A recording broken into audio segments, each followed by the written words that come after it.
How many tours did you do? One tour. Okay. A 13-month tour. Oh, wow. Okay. I got over there in September of '66 and come home October of '67.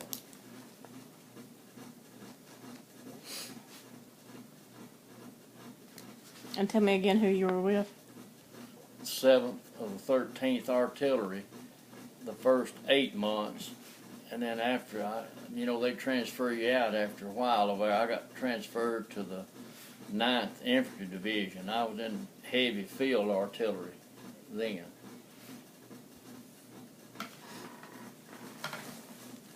They won't let you stay in the heart of the same MOS like that. So where were you at in Where was I at? Mm-hmm. Where were you not at? Yeah. Well, I was at Quinyon. I was at Phuket. That's where, what's the name of the guy in North Vietnam that was the head man? Ho Chi Minh. That was his hometown. Okay. Phuket was. And, he left there, though, when he was fairly young. Then I went to An Khê. And I can't tell you how to spell some of those. I used to know. I was in Pleiku, Bong Son, and I was at a bunch of landing zones, like up on mountains where they would bring in supplies and stuff. But I done forgot the names of them. It's been a long time, and we was protected some air bases over there, and I can't think of the name of it. I was telling my wife while ago about that. I was trying to think of the name of it, but I can't do it. But that's mainly the places that I was at, spent a lot of time. So what'd you do over there? Tell me some of the things you did. I was in field artillery 105s, Okay.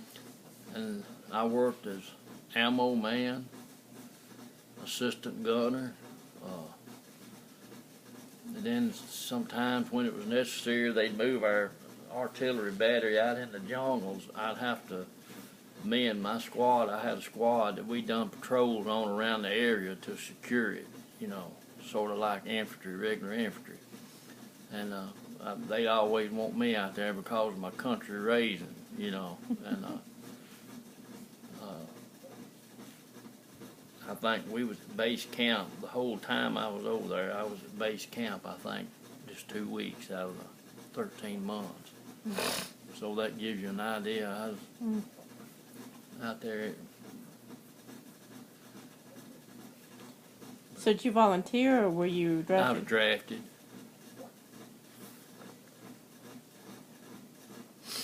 How old were you when you went? 19. Been beaucoup years ago. But what was your rank? Specialist, 4th class, Spec 4 they call it. I was in for E5 when I left, but I didn't stay there long enough, and thank the Lord I didn't get it. I got to come home.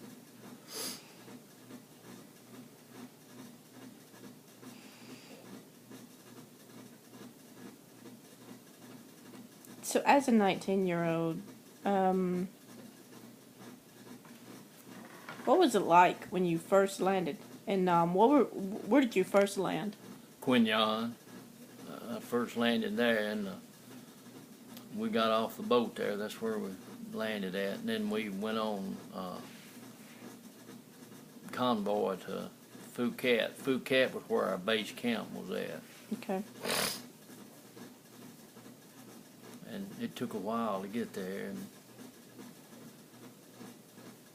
I never will forget the little old kids in those villages and all, and older people would come out and just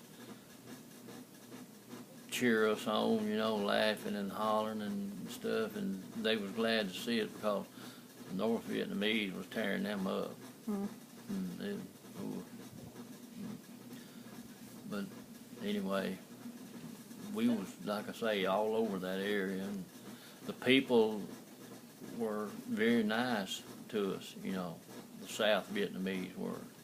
and they welcomed us because we'd always try to help feed them a little bit. You know, them little kids was pitiful. They'd be like 5, 6, and 7 year old, and little old arms and legs wouldn't be that big around. Their stomachs would be all big and swelled up, and it'd just break your heart to look at them. That's why I can't stand to see a kid mistreated now. Ooh, them little fellers went through something. So it kind of changed your perspective on children, didn't it? It sure did. It sure did. It made you feel so sorry, and a lot of them older people was in bad shape. They was about half starved. The North Vietnamese would come in and steal their rice, and some of them would have a few chickens and little pot-bellied pigs and stuff to try to live off of them. The North Vietnamese would come in and steal all that from them, take it from them, you know. They just basically left without nothing. It was sad to see that. That's one thing that really, really bothered me, to see how those children and those older people were treated. You just feel free to ask me whatever, because I don't know how you want it or whatever, so.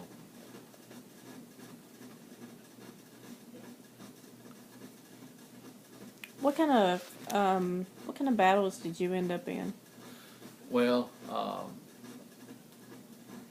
they hated artillery. They would attack us. Sometimes it'd be 5 and 6 and 7 nights in a row with mortar rounds and stuff, you know, and they'd try to overrun us, to take us in and get rid of us, but they never did succeed. And so I think most of the major battles come around 68, 69, like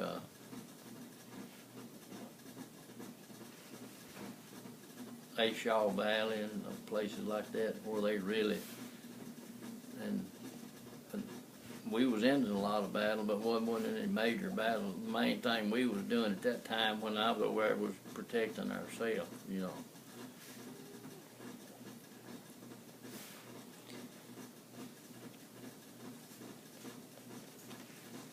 What's your lasting impression of being in Vietnam? When people talk about the Vietnam War, you see things on TV, what's the first thing that comes to your mind? Well, I'll be honest with you. We could have won that war if, I'll say, the leaders of our nation would have let us. That was all of us biggest thing. It didn't take you long after you was over there to realize what was going on. You know, they wouldn't actually turn you loose and let you go. And I think that was all of Vietnam veterans, some of the biggest thing. We were so limited in some ways to what we could do and couldn't do. And I still have feelings about our politicians to this day, and all of them, president on down, you know. Because we've seen a lot of stuff that could have been avoided and could have been helped, and with the weapons and stuff, technology that we had then, we could have done a whole lot better, and I don't think things would have lasted near as long as it did if our military had been turned loose and done what they needed to do. And that's my feelings of it. And I think if you speak to very many Vietnam veterans, you'll probably get the same thing.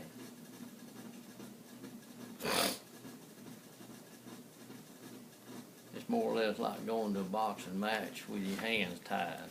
That's what I compare it to. Now, you may not agree with me, but I do.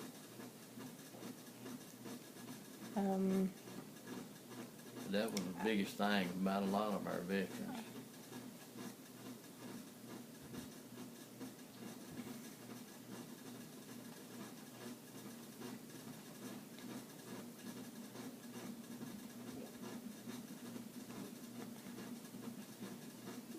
Were you ever injured or anything while you were over there? No, ma'am.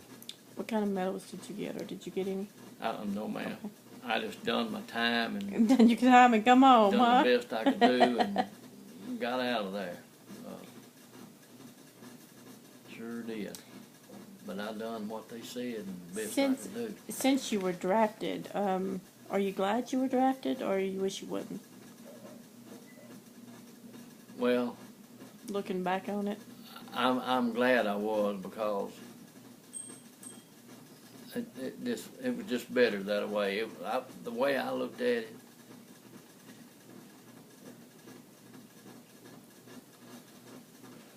if I had volunteered and got over there and seen what actually was going on as far as command was, I would have been very, very disappointed. See what I'm saying? mm-hmm. But since I was drafted, I knew I had to do what I had to do, and that's the main thing that I was wanting to do, was get my time over and come home. And me and my wife got married right before I went over there.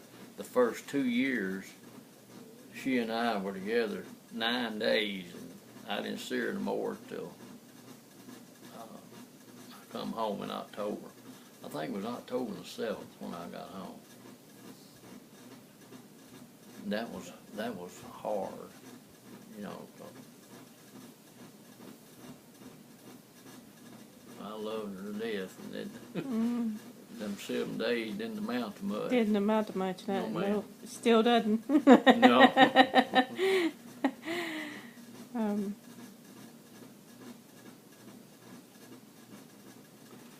But I done what I was told. I done the best I could do with it. And I had second thoughts about some of it, but I went on and done the best I could do, you know. Whether I thought it was right or not, like I say, I done what I was told. Did what you were told to do, right? Did what most soldiers were doing, right? Mm-hmm. Yeah. Every once in a while, you'd have a wild hog come along, you know, but they paid dearly for that. Yeah. Yeah, they usually do. You hear stories, and maybe it was of you mentioned the women and children being favorable towards you, but then you hear the opposite in some of the villages. Did you ever run into some of the hostile villages? Yes, ma'am. See, a lot of people don't realize one of the major problems about Vietnam, the North Vietnamese soldiers, your enemy, look just like and dressed just like the South Vietnamese. You couldn't tell them apart. But now, they were extremely dangerous, because they would go into these villages and sometimes just wreak havoc of them and steal their rice. Like I say, they'd steal all their food, and they didn't have nothing to live on. I don't know how a lot of them got by like they did. And that's what made you. But as far as looking at them and picking them out, you couldn't do it, because they all looked alike. You had to be extremely careful when you got in a firefight, you know. Who you were shooting at? Because you could sure get the wrong one. You know, that's what happened to that Lieutenant Calley. I don't know whether you remember him or not. That's one of the things that happened to him. He got in that situation in the village. But you tried to treat them all decent, you know, but you didn't know where you was helping a Viet Cong or not, you know. But the main thing, you just hated to see the men and women in that shape starving, and hated not to try to help them out some way. But then again, it was always a if and and about it. You had to watch your front and back and side and everything else, you know, when you was in those villages, because they would open up fire on you if they got a chance. Where'd you do your basic training at? Fort Polk, Louisiana. And I done my AIT training, which is Advanced Individual Training, in Fort Sill, Oklahoma. And then I done my Vietnam training in Fort Irwin, California, out in the Mojave Desert. That's where they trained. It took us 5 months to get our training done out there.